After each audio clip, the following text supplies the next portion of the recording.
এই গরমে কি ঠান্ডা ঠান্ডা আর কিছু রিফ্রেশিং খেতে ইচ্ছা করছে? তাহলে আজকের এই সিজনাল ফ্রুটস ডিলাইট রেসিপিটা আপনার মন মুহূর্তের মধ্যে ভালো করে দেবে। আজকের এই সিজনাল ফ্রুটস ডিলাইটের রেসিপিটা simple, colourful and super tasty.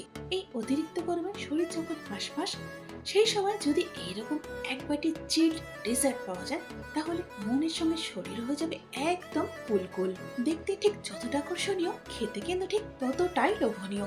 একবার তৈরি করলে বারবার কিন্তু খেতে মন চাইবেই চাইবে। কম উপকরণে আর খুব সহজেই তৈরি করে ফেলুন এই সামার স্পেশাল ট্রিট, যেটা ছোট থেকে বড় সকলে খুব পছন্দ করবে। চলুন তাহলে রেসিপিটা শুরু করি। এখানে আমি কিছু রাস্ক নিয়েছি। যে কন্টেনারটার মধ্যে ডেজার্টটা সেট করব, তার মধ্যে রাস্কগুলো আমি সাজিয়ে নিচ্ছি। এখানে আমি 1 কাপ দুধ নিয়েছি। এবার এর মধ্যে দিয়ে দিচ্ছি হাফ কাপ গুঁড়ো করা চিনি। আপনারা চাইলে চিনিটা না গুঁড়ো করে দিতে পারেন। গুঁড়ো করে দিলে একটু তাড়াতাড়ি চিনিটা মিশে যাবে। এবার দুধের সঙ্গে চিনিটা ভালো করে মিশিয়ে নিচ্ছি। এখন এই দুধটা রাসগুলোর উপর থেকে ঢেলে দিচ্ছি। এখানে একটা কথা বলে দিই, দুধটা কিন্তু গরম হতে হবে, তবে খুব গরম না হলেও চলবে। এখন এটার আর কোনো কাজ নেই, এটা আলাদা করে সরিয়ে রাখছি। এখানে আমি একটা আলু নিয়েছি। এবার এটাকে ছোট ছোট টুকরোতে কেটে নিচ্ছি।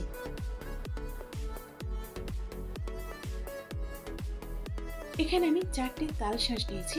এগুলোকেও ছোট ছোট টুকরো করে কেটে নেব। এখানে আম এবং তাল শাঁস দুটোই আমার কাটা হয়ে গেছে। এখন এগুলোকে সরিয়ে রাখছি।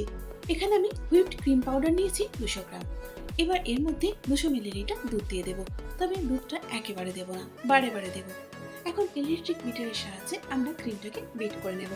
ততক্ষণ পর্যন্ত করবো যতক্ষণ না একটা স্টিফ বিট তৈরি হচ্ছে। বন্ধুরা, এখানে যে ক্রিমটা আমি ব্যবহার করছি সেটা কিন্তু ভ্যানিলা ফ্লেভারের। আপনারা আপনাদের পছন্দ মতো যে কোনো ফ্লেভার দিয়ে এটা তৈরি করতে পারবেন। দেখুন বন্ধুরা, এখানে ক্রিমটা ভলিউমে ডাবল হয়ে গেছে আর একটা সফট পিকও তৈরি হয়ে গেছে, কিন্তু স্টিফ পিক এখনো তৈরি হয়নি, সেই জন্য এটাকে আমি আরো কিছুক্ষণ বিট করে নেব। এবার এর মধ্যে দিয়ে দিচ্ছি 1 কাপ ম্যাঙ্গো পিউরি, তবে এটা আমি দুবারে দেব। এখন এই ম্যাঙ্গো পিউরিটা হালকা হাতে ক্রিমের সঙ্গে ভালো করে মিশিয়ে নেব। বন্ধুরা, সিজনাল ফ্রুটসগুলো দিয়ে ডেজার্টটা এভাবে একবার তৈরি করে দেখুন। যতক্ষণ না আপনারা নিজেরা তৈরি করবেন, ততক্ষণ কিন্তু বুঝতে পারবেন না যে এটা খেতে কতটা অসাধারণ। এখন বাকি যে পিউরিটা আছে সেটা দিয়ে দিচ্ছি। দেওয়ার পর খুব চটপট কিন্তু মিশিয়ে নিতে হবে, কারণ আপনারা নিশ্চয়ই দেখতে পাচ্ছেন যে ক্রিমটা আগে থেকে অনেকটাই গলে গেছে। যেহেতু অতিরিক্ত গরম, সেই জন্য ক্রিমটা কিন্তু আস্তে আস্তে গলতে শুরু করে দিয়েছে। এখন এর মধ্যে দিয়ে দিচ্ছি হাফ কাপ গুঁড়ো করে নেওয়া চিনি। এখানে চিনিটা শুরুতে একটুখানি কমই দিলাম আমি, যেহেতু ক্রিমের মধ্যে আগের থেকে চিনি আছে, সেই জন্য চিনিটা আমি এখন কম দিলাম। মিক্স করে নেওয়ার পর চেক করে নেব, তারপর যদি লাগে তখন দেব। এখানে চিনিটা চেক করার পর আমাকে মিষ্টিটা একটু কম মনে হয়েছে, সেই জন্য আরো 1/4 কাপ চিনি আমি এর মধ্যে অ্যাড করেছি। আর এর সাথে সাথে ক্রিমের মিক্সচারটাও তৈরি হয়ে গেল। এখন ফিরে এলাম শুরুর সেই রাসগুলো নিয়ে। এবার তৈরি করে নেওয়া ক্রিমের মিক্সচারটা রাসগুলোর উপর থেকে দিয়ে দিচ্ছি। এখানে ফার্স্ট লেয়ারটা ক্রিমের হবে, এমনভাবে ক্রিমটা দিতে হবে যাতে সব রাসগুলো কভার হয়ে যায়। এখন বাকি যে রাসগুলো আছে সেটা এই ক্রিমের লেয়ারের উপর সাজিয়ে দিচ্ছি।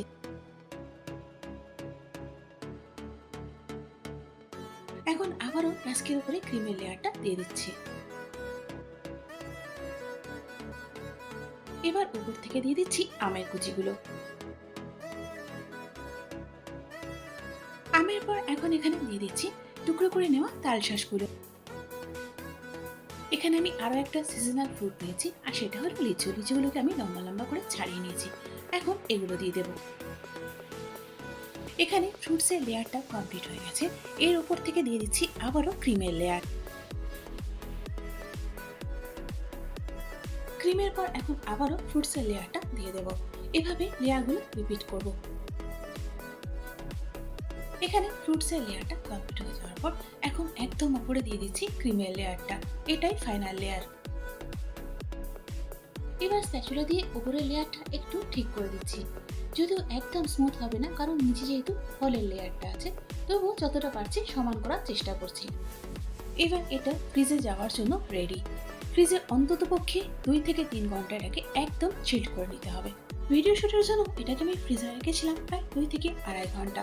মার করে নিয়েছি। এবার একটু ডেকোরেশন করে নিচ্ছি, যাতে খেতে ভালো লাগার সঙ্গে সঙ্গে দেখতেও সুন্দর লাগে। এই সিজনাল ফ্রুট ডিলাইটটা আমি আমার মনের মতো করে সাজিয়ে নিচ্ছি। আপনারা আপনাদের যেমন পছন্দ তেমন করে সাজিয়ে নেবেন। এখন আরো সুন্দর করার জন্য উপর থেকে দিয়ে দিচ্ছি কিছুটা টুটি ফুটি। টুটি ফুটির পর এখন দিয়ে দিচ্ছি কিছুটা শুকনো গোলাপের পাপড়ি। দেখুন বন্ধুরা, এখানে আমাদের সামার স্পেশাল সিজনাল ফ্রুটস ডিলাইটটা তৈরি হয়ে গেছে। আর দেখতে এটা খুব সুন্দর লাগছে। আপনাদেরও কি তাই মনে হচ্ছে? তাহলে আমাকে কমেন্টস করে জানান। সিজনাল ফ্রুটসগুলো যে আমাদের জন্য কতটা উপকারী এটা তো আমরা প্রায় সকলেই জানি। তাহলে আর দেরি না করে গরমের এই ফলগুলো দিয়ে অবশ্যই তৈরি করে ফেলুন সিজনাল এই ফ্রুটস ডিলাইট। আর খেতে আপনাদের কেমন লাগলো আমাকে কমেন্টস করে কিন্তু অবশ্যই জানাবেন। বন্ধুরা, আশা করি আজকের এই রেসিপিটা আপনাদের ভালো লেগেছে। যদি ভালো লেগে থাকে তাহলে একটা লাইক করে দিন। আর তারই সাথে বন্ধু বান্ধব এবং আত্মীয় পরিজনের মধ্যেও শেয়ার করে দিন। আর এইরকমই নতুন নতুন এবং সুন্দর সুন্দর রেসিপির জন্য আমার চ্যানেলটাকে সাবস্ক্রাইব করে আমার পাশে থাকুন।